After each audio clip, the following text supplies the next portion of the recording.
بسم اللہ الرحمن الرحیم۔ موجودہ دور میں سیاسی گہما گہمی ہر طرف لگی ہوئی ہے، جماعتوں میں توڑ پھوڑ جاری ہے۔ کوئی کسی جماعت سے اٹھ کے دوسری جماعت میں شامل ہو رہے ہیں تو کوئی کسی جماعت سے کٹ رہے ہیں، اور ووٹوں کی کوشش میں ہر آدمی لگا ہوا ہے کہ میں سب سے زیادہ ووٹ وصول کر لوں۔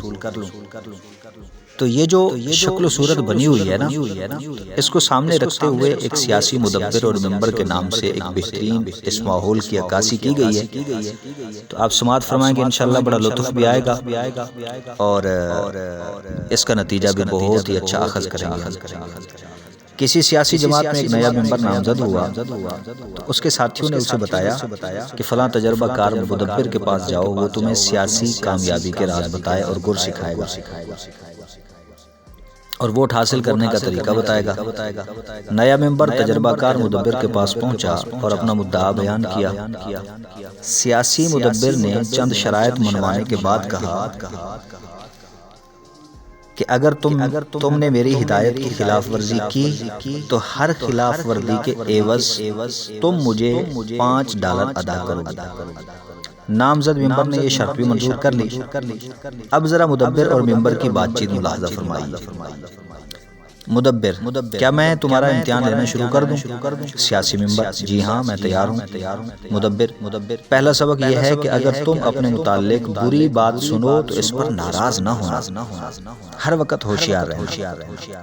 سیاسی ممبر: واہ، یہ تو بڑی آسان بات ہے، میں لوگوں کی گالیاں تک برداشت کر لوں گا اور ان کی ذرا بھر پرواہ نہیں کروں گا۔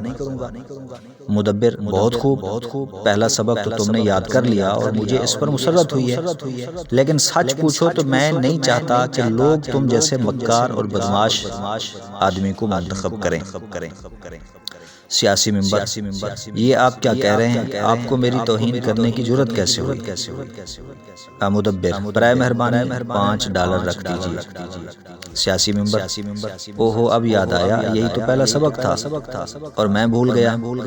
مدبر: ٹھیک ہے، یہ سبق ہی تو ہے، لیکن میں اپنی رائے کا اظہار کیے بغیر نہیں رہ سکتا کہ تم واقعی شیطان ہو۔ ممبر: یہ تو میری اور بھی توہین ہے۔ مدبر: $5 اور رکھ دیجیے۔ سیاسی ممبر: خوب، پل بھر میں آپ نے $10 کما لیے، خیر آئندہ میں نہیں بھولوں گا۔ مدبر: جی ہاں، $10 برائے کرم ابھی ادا کر دیں، کیونکہ میری ذاتی معلومات کے مطابق آپ کسی کا قرض واپس نہیں کیا کرتے اور اس سلسلے میں آپ کا نام خاصا بدنام ہے اور لوگ آپ کو نادہندہ کے لقب سے یاد کرتے ہیں۔ سیاسی ممبر: یہ قطعی جھوٹ ہے، میں ایسا نہیں ہوں، آپ خود نادہندہ ہوں گے۔ مدبر: لائیے $5 اور رکھ دیجیے۔ ممبر: اچھا، اب میں سمجھا، آئندہ سوچ سمجھ کے بولوں گا۔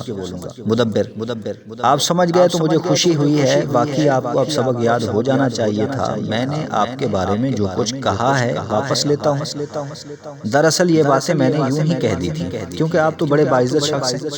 ممبر: شکریہ، آپ نے اب ٹھیک بات کہی ہے۔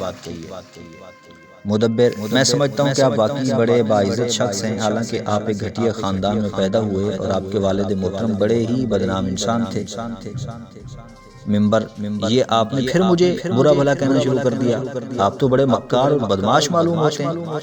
مدبر: براہ کرم $5 اور ادا کر دیجیے۔ سیاسی ممبر: واقعی آپ بہت ذہین مدبر ہیں، صرف ایک سبق کے لیے آپ نے مجھے اتنی بار بے وقوف بنایا، میں آپ کی ذہانت کا قائل ہو گیا۔